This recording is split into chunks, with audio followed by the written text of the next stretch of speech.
to Singles Clinic. This is True Talk on Singles Clinic, and I am your host tonight, Pastor Peace. I welcome you to this beautiful evening, and we shall be looking into a very interesting topic tonight. We're looking at, there's something we call, in economics, there's something we call scale of preference. And tonight we shall be looking at the love scale of preference.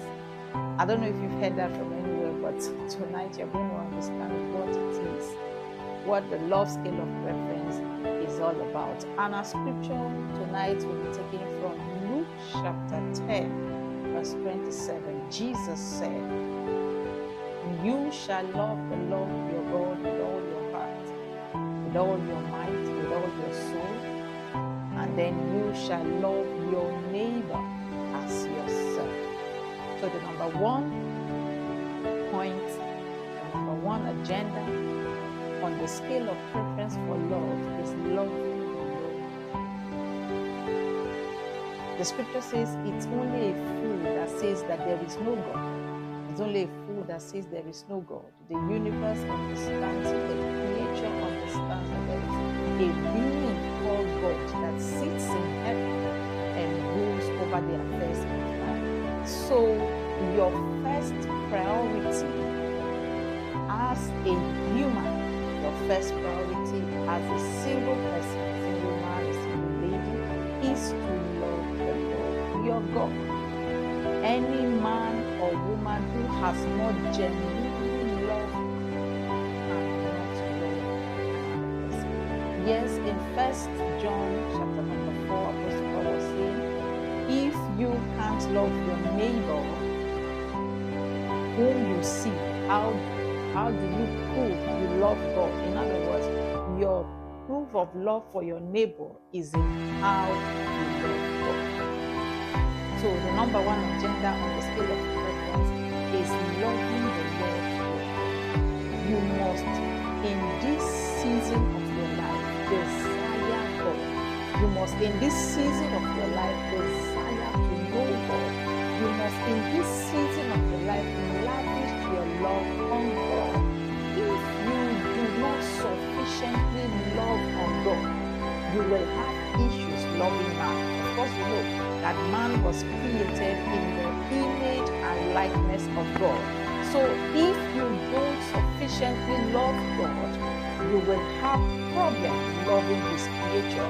So Jesus said to the disciples when they were asking him, which is the greatest commandment, he said, "Thou shalt love the Lord your God with all your heart, with all your mind, with all your strength, and with all your soul."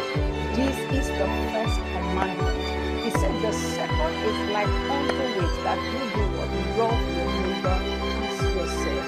If you genuinely and consciously give your heart to God, give your heart and allow the love of God to spread in your heart. If you allow the love of God to take you over, if you allow, of course, the scripture says that God is love, and whosoever loveth God knoweth God. In other words, in order for you to love Him, you must know Him.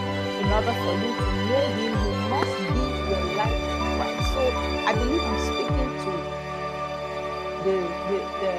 those who have given their lives to Christ.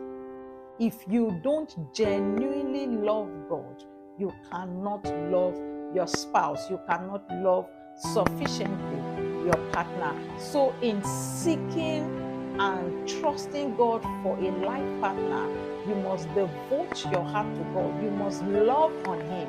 You must walk in the light of His word. That is how you prove that you know Him.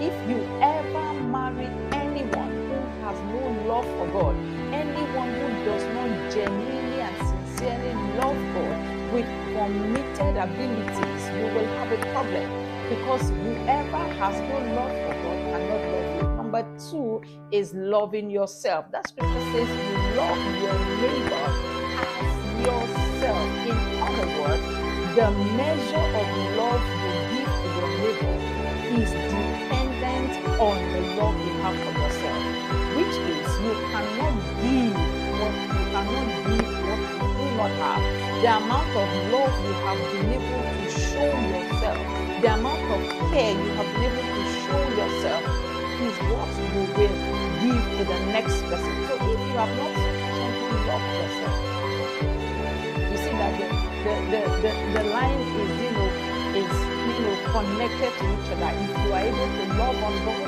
you are able to love yourself, then you can love your neighbor. If you have not taken care of yourself, if you have not been able to love on yourself, the way you treat yourself, the way you handle issues about yourself, the way you handle your health issues, the way you handle whatever it is that has to do with you, if you have not sufficient